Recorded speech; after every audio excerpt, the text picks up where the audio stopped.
আগিয়াত 3 আৰু 4 ফেব্ৰুৱাৰীত ৰাজ্যিক ভিত্তিত ক্ৰিকেট খেল প্ৰতিযোগিতা APL অনুষ্ঠিত হ'ব।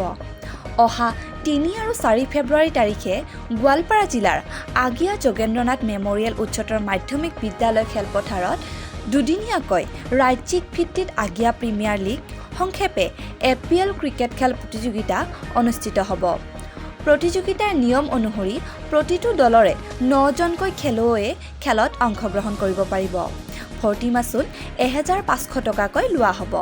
প্ৰথম পুৰস্কাৰ 51001 টকা আৰু দ্বিতীয় পুৰস্কাৰ 30001 টকাৰ লগতে মেন অৱ দ্য মেটছক 3001 টকা প্ৰদান কৰা হ'ব। খেলখন 5 অভাৰলৈকে অনুষ্ঠিত কৰা হ'ব বুলি খেল পৰিচালনা সমিতিৰ মুখ্য সম্পাদক জিতুল কুৰ্মীয়ে জানিবলৈ দিয়াৰ লগতে অসমৰ বিভিন্ন জিলাৰ দলসমূহক এই খেললৈ আমন্ত্ৰণ জনাইছে।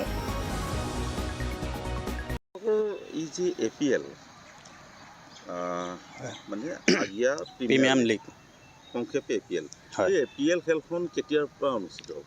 অহা শনিবাৰ আৰু দেওবাৰে অৰ্থাৎ ফেব্ৰুৱাৰীৰ 3 তাৰিখ 4 তাৰিখ। আচ্ছা, এই APL খেলখন ইণ্টাৰ ডিষ্ট্ৰিক্ট নে ষ্টেট লেভেল? এইটো ৰাজ্যিক ভিত্তিত আমি পাতিছোঁ। State level. ইতিমধ্যে আমাৰ ইয়াতে 20টাৰ ওপৰত টিমে জইন কৰিছে। হয়। বাহিৰৰো টিম জইন কৰিছে। এই টিমসমূহৰ ভৰ্তি মাচুল কিবা আছে নেকি জইন কৰা? আছে। ভৰ্তি মাচুল 1500 টকা আৰু আমাৰ এই খেলখনৰ মানে বিজয়ী টিমৰ কাৰণে প্ৰথম পুৰস্কাৰ 51001 টকা আৰু দ্বিতীয় পুৰস্কাৰ 30001 টকা। মেন অফ দ্য মেচ আছে 3000 টকা, লগত ট্ৰফি থাকিব গোটেইকেইটাত। মেন অফ দ্য চিৰিজ আছে। হয়।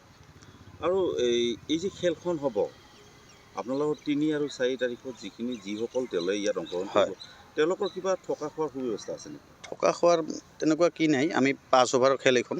হয়। 5 অভাৰৰ খেল পাতিছোঁ, মানে দুদিনতে শেষ কৰিম পাৰিলে। আৰু যিসকল খেলুৱৈ ইয়াত আহিব, তেওঁলোকে নিশ্চয় আপোনালোকৰ এই খেলখনৰ পৰা অনুপ্ৰেৰণাটো পাবই। আৰু লগতে তেওঁলোকে হয়তো এইখন খেলৰ পৰাই তেওঁলোকৰ যোগ্যতা ভিত্তিত হয়তো যিহেতুকে আপোনালোকে ষ্টেট লেভেল এইবাৰ প্ৰথমবাৰৰ বাবে পাতিছে, ইয়াৰ পৰা হয়তো তেওঁলোকে একোজন ভাল খেলুৱৈ হ'ব। আৰু আপোনালোকে সেই সংক্ৰান্তত কি আশা কৰে? সেইটোৱে চিন্তা কৰি আমি মানে উঠি অহা কিখিনি মানে কিবা এটা স্কোপ পাব লাগে। আমাৰ এই খেলখনৰ পৰাই মানে আমাৰ যোনখিনি খেলি আছে, আমাৰ ইয়াত তেনেকুৱা ধৰণৰ খেল নহয়। এইবাৰ আমি প্ৰথমবাৰৰ কাৰণে পাতিছোঁ, যাতে কিবা এটা কি পায় আৰু কি ইয়াৰ পৰা আমি স্কোপ পাব আৰু কি সেইটোৱে।